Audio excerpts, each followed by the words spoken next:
Well, hello. My name is Beni Garcia. I work here at Polera Health. I'm so glad that you've joined us today.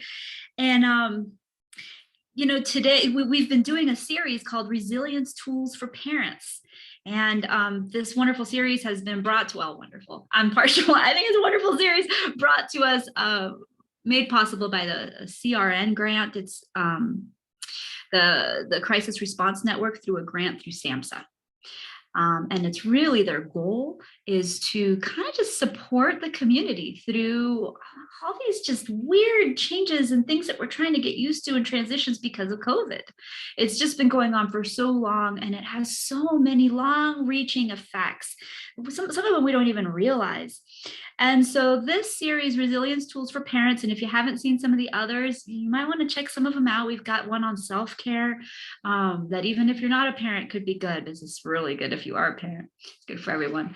And then some other ones that really kind of explain about the stress response. So if you haven't checked those out, I'd encourage you to do that.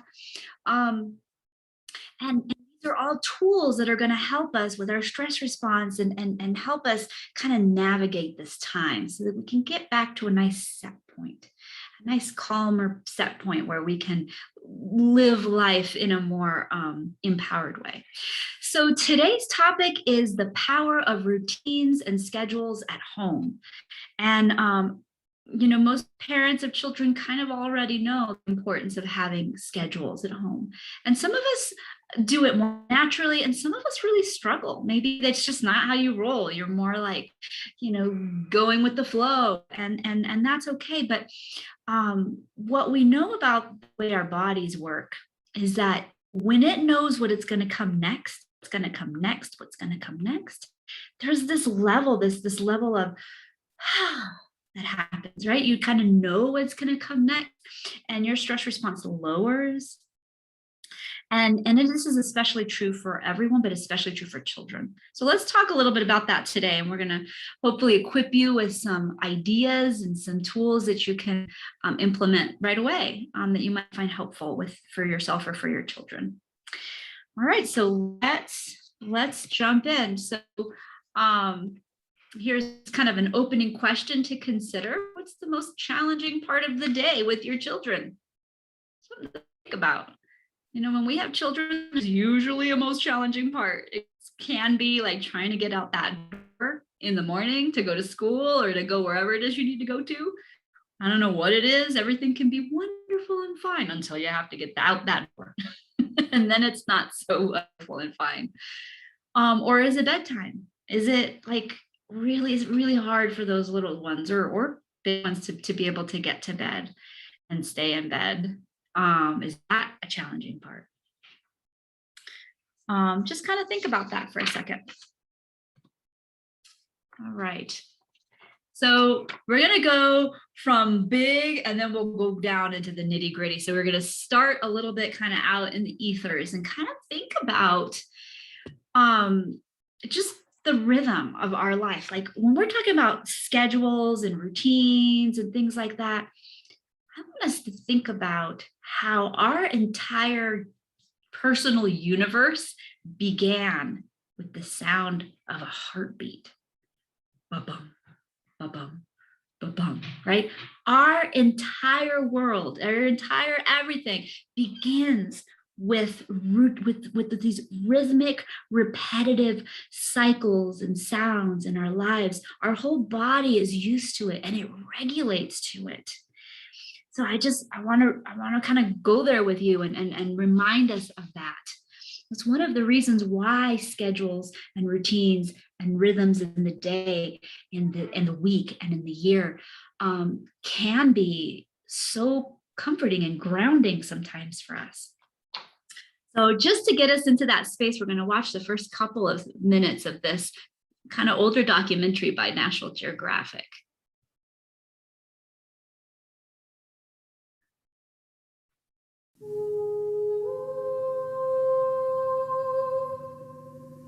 From the first dawn of creation to the end of time.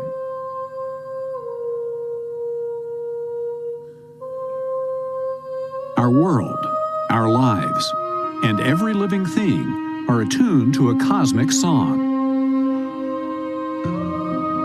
celestial cadence of light and dark,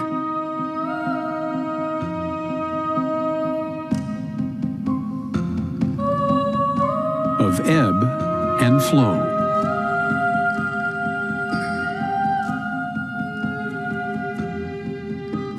of heat and cold, all set into motion by the epic dance of the sun, moon, and earth. These are the rhythms of life itself. I just thought that was a helpful thing to get us into this space, to really start to kind of actually respect that our whole entire life is governed by these rhythms and these predictable patterns. There's light and dark. There's the sun and the moon. There's the moon cycles, the ebb and flow of the ocean. There's heat and there's cold. There's seasons. You know, we know what to expect at a certain time of year. A certain time of year, it's gonna get hot. Certain time of year, it's gonna be cold and snowy and icy. And then there's certain kind of years that if you wait 5 minutes, it'll change. At least if you live in Prescott. That we've got our heartbeat. We've got the in and out of our breath. These are the things that bring grounding. You know, imagine when you're at night, in the middle of the night, and you just cannot sleep, and maybe you have a lot on your mind, and it's just not a good time. It's dark, and you're not in a good place. But the one thing that kind of keeps us going is we know that the sun is going to rise. We know that it's going to be day, and that maybe you're going to feel different when that light comes. It's very grounding. In fact, if you ever go through any kind of trauma, in fact, let's move on to the next slide here. You know, it's well known that rest and routine are two of the most prescribed things after any kind of trauma, whether it's a psychological trauma or a physical trauma, right? They always say rest. You know, we want to balance out all this activity, all this chaos, all this stuff. We want to balance that out, and then routine. This helps you to you know, do the hot. Like if it's a physical, you'll do the hot and then maybe the cold compress, the hot and the cold, or you gotta take your medicine in certain rhythms, right? We would be remiss if we didn't honor that our bodies and our psyches are really deeply rooted in these rhythms and routines and these patterns.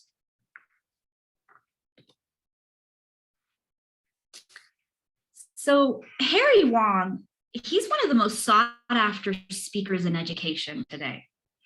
And one of his books is called The First Days of School.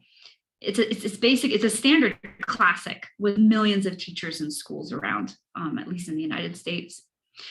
And one of the points that he drives hard with teachers is that it is more important to spend time and repetition at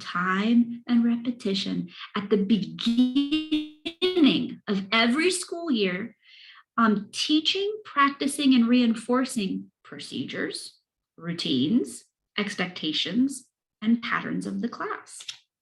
He stresses that teachers should not worry about academics all that much during this first 2 weeks of school, because careful attention to laying the groundwork at the beginning of the school year literally sets the stage for an effective learning environment for the rest of the year. And this investment markedly reduces behavior issues in the classroom. It creates lower stress and a more enjoyable environment, and it literally increases test scores.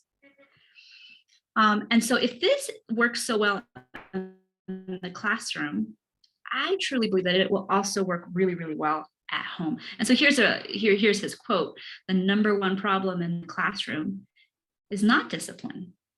It's the lack of procedures and routines. When kids know what to expect, it kind of solves a lot of problems. It solves a lot of problems. And part of learning what to expect includes what to do, how to solve these problems, what are the consequences if you don't solve them in an appropriate way. Like when we lay this out for children, for adults even, there's really not many questions, and it helps regulate us, helps us feel grounded. So I'm not really sharing you all this information about like schools, because I read it in a book. I actually worked in schools for over 15 years, and I saw this to be true in year after year. Teachers would come in bright-eyed, bushy-tailed, like ready to teach this classroom. And the ones that spent a lot of time just honing in on, this is what we do, this is how we sit down, this is the routine, this is what we do when we line up. Oh, here, let's try that again until we get it right. This is what we do if you want to ask me a question. This is how you get to go to the bathroom. This is how. When they spent that time, invested that time, it made all the difference. Those were the classrooms you would walk in and you just felt good. The children felt good because there was a routine. So I want to suggest that as parents, if we do the same thing, every time we kind of have like a life change, whether that's a new transition for your child, like starting school or starting the summer or moving to a new home, you can reap really similar rewards. So by creating age-appropriate procedures and routines for our children, the amount of disciplining will be reduced. And this could also include just including regular time for regulating activities. Like when we get home from school, we go outside and play. We go and we work all that out. Because what happens is if they don't have a way to move some of that energy out of their body, it's going to come out in other ways. So that's just a thought, that's an idea. So let's talk about routines and schedules. Why do we want them? How do we do them? What are some tools? That's what we're going to talk about for the rest of our time together. So here's the why. So why should I prioritize routines and schedules? And this comes from a lot of these I had written down, and then I came upon this article that had them all down. I'm like, oh, this is so good. So I'm going to here's that particular where I got that. So I'm referencing it here. It's www.thisandthatparenting.com. So this and that parenting, and it's not and, it's just the letter N, this letter N, thatparenting.com. And the article is called Create a Daily Routine for Your Family. So if you want to read a little bit more, they go a little bit more into detail. I highly recommend this article. So here's some of the whys. There are studies that show that it reduces challenging behaviors. It just does. It reduces stress levels in the home altogether, including yours. When you live by a daily routine, you're going to be more likely to reach your goals than if you live on impulses. Isn't that interesting? Like, because you have a plan, you have a goal, you're learning. It's this life skill of learning to plan things out. Adults feel a sense of purpose, and children, they feel a sense of security because they know what's happening next. Families with routines, they have healthier habits. They just do. They just do. If they have routines, you're going to be more likely to sit at the table on a regular basis as a family, which is huge when we're talking about wanting to set the stage for good mental health for our children and for ourselves. Having that time to put our screens away and connect with one another. When we have routines, it sets the stage for healthier habits for sure. And then lastly, children who grow up with a routine, they end up developing a sense of responsibility and time management skills. They just learn it because they've lived it. And so these are some ideas of why you might want to consider doing it, especially if this isn't like how you naturally roll. It can really help your home life if you consider trying some of the things that we're going to talk about today. Okay, so how do I create routines and schedules that will work for my family?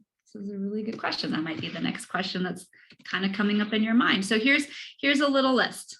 Okay. So number one, you can just kind of brainstorm just the essentials that fit in your day that you need to fit. You're going to fit things like, just there's some obvious ones, right? Like getting ready to get to leave to go to school or work, going to bed, brushing teeth, feeding animals, taking certain vitamins or things. Other things that you might want to make sure you put on your list are things like, exercise, or making sure your kids have lots of regulating activities like exercise or playing time or whatever. For some people, if you have a spiritual practice, put that on your list. Okay, we want to schedule self-care in there. So we're not worried about what time of day we're going to do all this stuff. We're just going to put it all down, put all the stuff that we want to remember to prioritize and put in our day somehow. Okay, that's step one. Step two, and here's some ideas. So writing down your meals, getting ready activities, appointments that you may have on a regular basis, write chores, right? Time for chores, bedtime. So number two, remember to add things that are specific to you and to your child's needs, right? Like medicine, exercise, screen time budgets. That's a good one.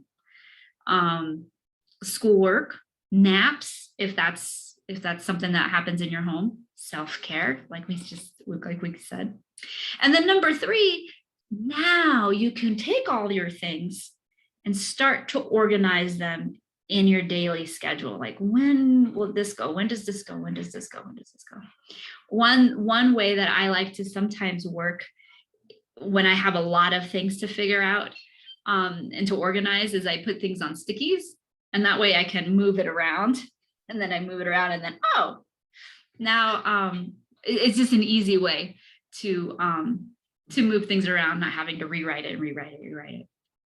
Okay, so this is just like a preliminary how to kind of set a routine. So when you're organizing your day, there's a few things to keep in mind. Okay, we want to keep balance in mind. And a couple of things that you really, really want to consider is your in-breath and your out-breath and margin. So let me tell you what I mean by that. So, as we started out this talk, we talked about all these different patterns and rhythms that are in our lives: the light, the dark, the night, the day, the hot, the cold, all the things, right? Our heartbeat, our breathing, we're governed by these things.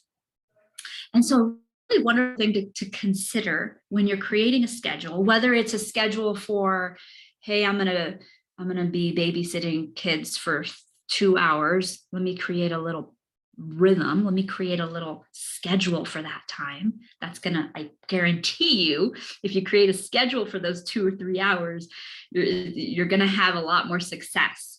And when you're putting together that schedule, think in breath and out breath. And what I mean by that is, if you start with an activity that's really active, like, okay, we're going to go outside and play. After that, build in an in breath. Like, okay, well, and then we're going to come in and we're going to wash our hands. And we're going to sit down and eat. And it's going to be like a quiet time. Maybe eating doesn't have to be quiet. I'm just giving you an example. And then after that, we'll do some arts and crafts. So that's kind of like an out. It's more active, it's more free. And then we're going to have story time. That's an in breath. You kind of see what I'm saying? We want to go out breath, which is expansive, it's free, it's active movement. And then we want to do an in breath. It's calming. It's maybe a little more gentle, it's regulating. And if you kind of at least loosely follow this in breath and out breath when you're planning out a day or a few hours of activity, it really helps children and adults feel more balanced. Okay, and we're not gonna get as antsy if we honor that. The other thing is margin. We don't want to pack our schedules too tight because we've got to make room for life because life is unpredictable, and we need to honor that. And so we don't want to say, hey, from 9:01 to 9:06 we're going to do this, and then from 9:07, like, that's kind of not reasonable. So if you kind of maybe even just lay out the rhythm of the day, you may not even write times down. You just know what comes next and what comes next, and have some maybe there are some punctuated, okay, this happens at 9, around 12 is when we do this, around this time. Depending on how many children you have and their ages, you could use a little timer, just like you would at school when the bell would ring. That was a real wonderful indicator to us. Oh, we're closing our books, we're going to the next class. You can try that at home with like a gentle little ding, like, oh, that means it's time to get ready for lunch. Let's clean up, that sort of thing. That can be also a really helpful tool. All right, so here we have another quote that I just love. It says many, I think is really good here. So many of today's behavioral issues come from children having too much stuff and living a life that's too fast. This comes from a man named Kim John Payne. If I remember correctly, he's from Australia. I've seen him talk on a couple different occasions. He is really fascinating human being to listen to. To make a long story short is, when he first, in his career, at the beginning of his career, he went to Cambodia and worked with children who were really struggling with PTSD because of the Khmer Rouge and all the things that were happening there. So he had a lot of years experience, or he had a lot of experience working with children with PTSD and working through that with them. He then moved to the United States, and as he observed the children in the United States, and I don't know what part of the world, what part of the states he was living in at the time, he started to notice that the children had very similar symptoms as the children in Cambodia with PTSD. He's like, what is going on? These children have everything. They have had no major traumas the way that the children in Cambodia had. What's going on? So what he started to realize is that the life in the US is extremely fast-paced. Children spent more time in their car seats than they did in the backyard playing with dirt and running around. They were shuttled from one activity to the next in the name of enrichment, with very little time to just chill and relax and breathe and be curious. And if they were not going somewhere, their caregivers almost always were, right? And so the word hurry is either said or implied hundreds of times in a day. This lack of balance, he believes, is a type of violence with grave consequences on our children's and our mental and physical health. So when we're talking about creating healthy schedules and routines for our children and for ourselves, we want to build in that margin. We don't need to stuff our lives full of enriching activities. We don't. Maybe one, maybe two, if you feel like there's a good balance. So balance is key. Balance is key. So let's talk about some tools and some tips for creating routines and schedules. Okay, so now we've kind of set the stage of why you might want to consider this. So let's see if there's anything here that might give you some ideas that you can use. And I imagine that you probably already have a bunch of your own ideas. We're not talking about reinventing the wheel here either. if you're watching this, you clearly care. And so I imagine you already have a lot of good things built in. And so the hope is that this section is going to maybe give you some ideas, or maybe inspire you to maybe make some little changes or some tweaks to make it even better for yourself and your children. So the first thing we're going to talk about are just visual schedules, right? So most children and even adults, we do really well by seeing things. And so there's different apps and different places that we can get visual schedules that are age appropriate, right? So we can Google it. Yeah, we just Google visual schedules and see what comes up, and see if you can get you might start getting inspired by the things that you see. If you go to Pinterest, there's going to be tons of ideas there. Tons of ideas, especially if you're a DIYer and like to do things on your own. Go to Pinterest, see if you can get some ideas of things that you can create on your own. You can go to Etsy.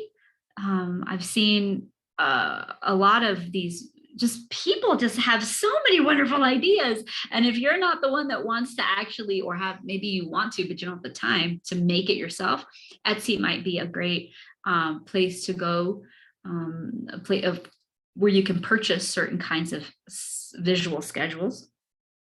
And then if you don't know about this website, it's called Teachers Pay Teachers. Just go to Teachers Pay Teachers, and it's a wonderful, wonderful website, because what it is it has tons, I would say thousands and thousands of resources that were created by teachers, and they upload it. And some of these resources are free. Some of them are just a couple dollars. Of course, it goes up in price, but most of the things are very, very, very affordable. And what they are things that you can download.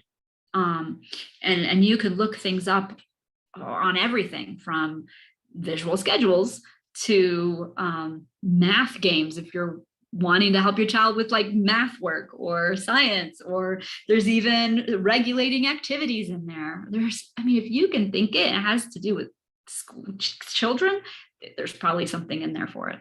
So I highly recommend it. Here on your screen, there is a real simple visual schedule that can work with maybe elementary school children. And then I say elementary because they have to know how to read for this one, right? But it's just broken up into 4 sections, right? In the morning, from this to this time, these are the things we do. After you do those things, you do whatever you want. These are the things we do, so they can check it. From this to this time, this looks like maybe it was either during COVID time where they had to do homeschool, or this is a homeschooling one, where it says, okay, during this time, this is what we do. Okay, and then they have a lunch break. And then from 1 to 3, they get to have playtime. And there's all the different kinds of sensory, arts and crafts, music, all that kind of stuff. And then nighttime, here's what we do. Okay, so that's one idea of a real simple visual schedule. Let's look at some more. Let's start with the littles. So I just love this one, because you've got this little one with her mama. So they're having some connection time, which is so wonderful. And they're putting together their day, and it's visual. So this little one that might not be able to read can go, oh, okay, I know what we're doing here. And they're putting it together. So right here, okay, so today's Friday, and we're going to wake up, we're going to pack our lunch, we're going to brush our hair, we're going to get dressed, we're going to have shoes and socks, we're going to pack up, and then we're going to go to school. Okay, let's go. And then maybe the little one's like, maybe mom notices that she's maybe getting distracted, and she'll go, hey, I wonder what's next on our list. Let's go check. Right? And it's not on mom. Come on, you got to do this. Come on, you got to do that. It's on the list. Right? So we can go to the list and go, oh, I haven't brushed my hair yet. Okay, I'll go do that. Right? It kind of is like a little guide. I have so many things that I do in my day that if I don't have my guide, I'm lost. So I have my little to-do list guide, which I actually prioritize. But this is a wonderful way to start teaching children how to use that. Here's another one. This is a real good one because there's a tactile part to it, right? So you've got a morning routine, and this is in hopes to empower a child to be able to do things on their own.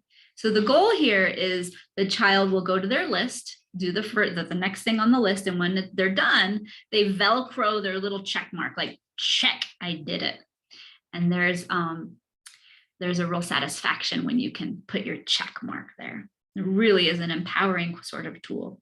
I love these ones that have a little bit of kinestheticness to it. Here's one for an older child. This one is a free one. This was one I found. It was a COVID-19 daily schedule that you can customize. You can write down the address if you want to. If you're interested, you can just pause this video and write down that web address, and you can go check that out. It's downloadable, it's free, and it's customizable. So that could be for an older child. Here's some other ideas for visual stuff to kind of organize your family. I just love the use of clipboards. I use this at home as well. And each clipboard might have a different thing, might have like the food, or this is what I do in the morning, or here's when you have free time, these are the things that you can do. Here's some ideas if you're bored. When we have family time, these are the things we want to try, we want to remember to do. Oh, it's chore time. Here's my list for that. So this is a wonderful way to make like a little command center. Here's another command center. This is on the fridge. This is really fun because everyone in the house has their own list, and then there's a communal calendar. So everyone knows what's happening in the day. And that's really fun for the children to see that they're not the only ones with chores and things to do. Mom and dad have them too. It's real fun to just set that up and use it as a family. I really love this particular chore chart. You can use this idea in different ways, but what I like about it is that it's also very kinesthetic. So you've got all your things that you got to do on the left-hand side. And then when you're done, you literally have to unstick that Velcro and you get to cross the midline and put it on the right-hand side there. It's very satisfying, and it can give you a dopamine hit. It feels good. Some children really need more of that physical kinesthetic activity to help them, just to reinforce it. Yes, I did it. And while we're talking about chores, just in case you would like that, I do highly, highly recommend that children have chores at home. That's kind of built into their regular everyday schedule. Because if you teach them now, the hope is as they get older, it'll just be a regular part of their day, a regular part of their life. And so here's some ideas of age-appropriate chores.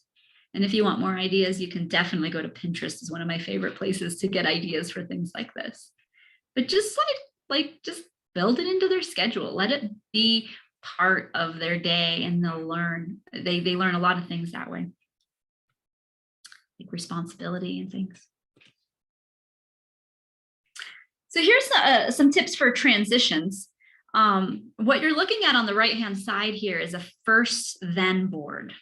I've seen this work especially good with 2-year-olds. I know, 2-year-olds, even 2-year-olds. It works also extremely well with children that may be on the ASD spectrum. And I don't know why it works so well. It's like magic. If you have a child that might fit that, try it, you'll see. And you'll know you might want to try it if children have a real hard time just transitioning into the next thing. But even like, I want a cookie now, even that, right? What you do is you just write, okay, you want your cookie. Well, first we're going to have lunch. And then you put a little picture of a sandwich or something. And then you can have your cookie.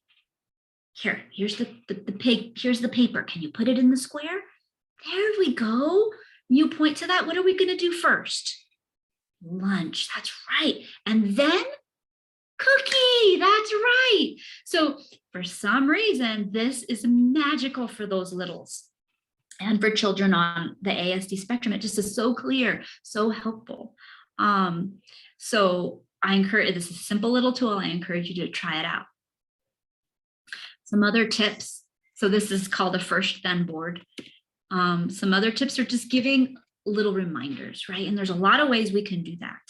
We can give verbal reminders. Hey, it's almost time to clean up. Okay, start finishing up. Now that may or may not work. That works for some children. Some children need a little more support than that.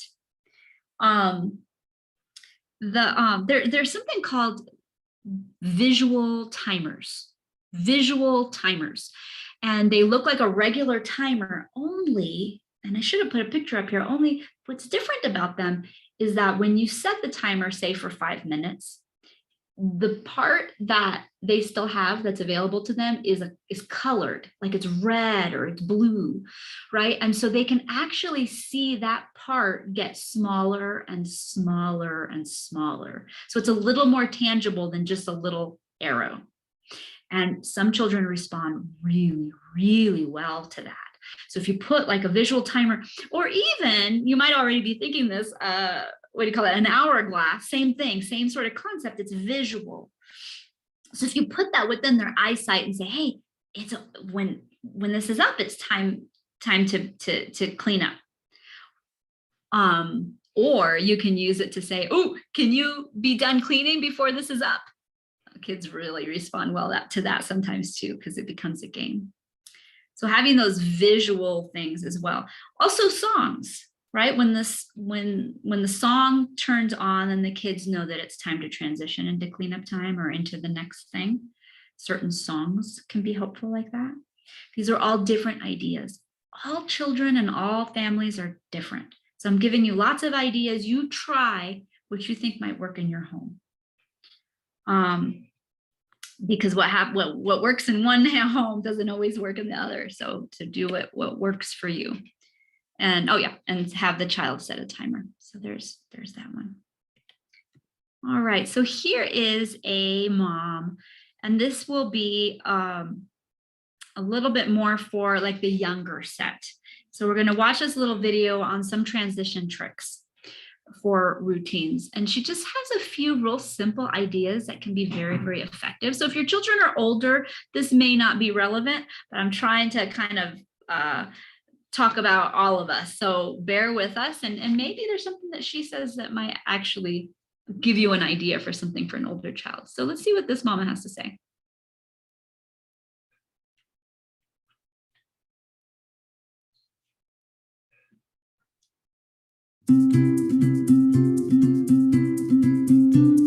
Hi everyone, welcome back to Sproutable. During routines, it can be a little tough to get our kiddos from one step to the next step. We call those transitions. And kids at a young age really need help with guiding from one step to the next. When they get really into something, it's hard to switch their focus. So using fun, using lightness, using humor can really connect with kids and make them want to leave whatever it is that they're doing and go to the next thing. So one idea is to use a transition object. It's kind of a boring name, but basically it's something fun that our kids can hold on to as they go from step to step. So maybe they pick out their favorite stuffy, and that is their buddy for that particular routine, like the after lunch routine headed to the nap, or after dinner headed to bedtime. And that little stuffy is going to go with them throughout the various parts and watch them and maybe sing to them and be their little friend throughout. Or maybe they have their special, they get to pick their one train that goes with them throughout, or a dinosaur. Kids also love to act like animals. So when you're actually moving from one step to the next, you can say, should we swing our arms like a monkey or hop like a bunny? You decide. So giving some limited choices within that. A lot of parents like to have fun racing from one step to the next, or even being in super slow motion with their bodies throughout. So coming up with fun ways just to get from point A to point B, and really making it personal to your children. So what are they into right now? Are they into mermaids? Are they into dinosaurs? Are they into trains? Incorporate that in there. And just having some fun and lightness, because then when our kids feel connected to us through the routine, they aren't so sad to say goodbye to us at the end. So for example, when they're going to sleep for a nap or for a bedtime, because they feel like they've had all this connection throughout. So find the fun. People find the fun in routines. And stay tuned for more videos on helpful hints for routines. So yeah, I thought she had a lot of really kind of novel, cute ideas of things that might be able to work with some of those little ones. Because honestly, moving from one thing to the new thing, that's a skill that we need to learn. We didn't come into this world knowing how to deal with that very well. We had to learn it. And so the more we can empower and teach our kids how to do these transitions smoothly and as they get younger, as they're younger, then as they get older, it'll be an easier and easier thing for them because they'll have learned that skill of how to transition well. So here we have just a few final ideas. For yourself, right? Use a timer sometimes. Sometimes that can really help. I was working with one family who was really struggling with just cleaning up. When you have several children in the house, it feels like you can never clean enough. Like the minute you do anything, it's just that.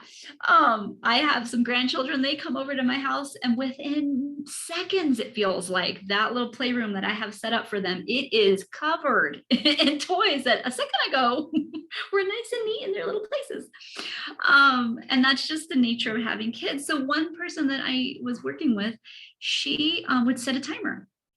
And while the children maybe they were playing Legos over there or whatever, she would do a 5-minute timer and she'd say, okay, for this 5 minutes, I'm gonna clean. And as soon as that timer went off, she'd be done. And she just gave herself grace that what didn't get done, didn't get done. But man, the house was 5 minutes cleaner now. Like there's a lot you can do in 5 minutes. So those are like little tips and tricks that some seasoned parents use. Using lists too can be very, very helpful. We don't write things down, sometimes we'll forget them. Use family scheduling apps. So this square that you see on your screen right now, that's the logo for Cozy. I think it's COZI, and they are a great, there it is. That's how you spell it, COZI. They're a great family scheduler. So what that means is that everyone can have access to the same exact calendar, and each person can have their own color, and you know what's going on in everybody's life. A great way to stay on the same page with everyone. A great way to remind maybe your teenager, hey, remember, we've got this going on this day, that sort of thing. It even can set reminders like, hey, it's your trash day, or things like that. So, and this has been around, so it's kind of tried and true, but there might be some other similar apps too. So I'd encourage you to check that out. Another app that is good for that kind of thing is called Our Home, another one to check out. And then, you know what, if you want something super 100% free and bare bones, you got Google Calendar. Does a lot of the same things, where you can just set up a family calendar, and you can sync in other people's calendars into it, so you can see everybody's. So if you feel like you can tackle something like that, that one's completely free. And then I just always want to stress the importance of making time in your schedule to connect with yourself, with your family, with your children, and to make time, like schedule it in for self-care. Because when you take care of yourself, then you can be fully present for your children. So let's just take a quick moment. Here, before we do that, let's look at this last quote by Kim John Payne. He says, with simplification, we can bring an infusion of inspiration to our daily lives. We can set a tone that honors our family's needs before the world's demands. Allow our hopes for our children to outweigh our fears. Realign our lives with our dreams for our family and our hopes for what childhood could and should be. So that's my final encouragement to you today from Kim John Payne. And I don't know if I mentioned it. If you read it on his last quote, he did write a book called Simplicity Parenting, among other books. So just take a quick moment to think about, what are the things that you that stood out for you today? Maybe there were a few things, maybe there's just one thing that you're like, you know what, I'm going to try that. Like maybe just looking at your schedule and see, do you have too many in breaths and not enough out breath? Like, are you sitting at a desk all day and you don't take a moment to just go outside? Is that one thing that you could try? Maybe do a visual schedule for your family. What's one take home? What's one thing that you think that you could try?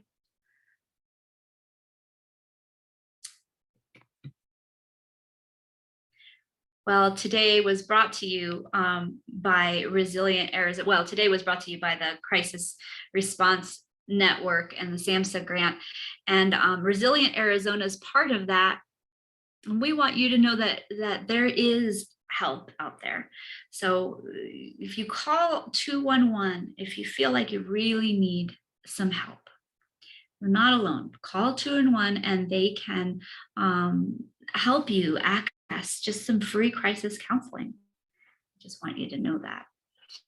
And here's an updated version of that. Here's that Resilient Arizona Crisis Counseling Program. Just call 211. It's free, it's confidential, and it's available in Arizona and all of Arizona.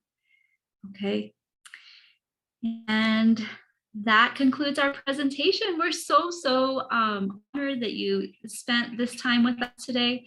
And we just, feel free to, if you have any questions, you can email me at B, like boy, like Beni, b.garcia, Garcia, at polarahealth.com.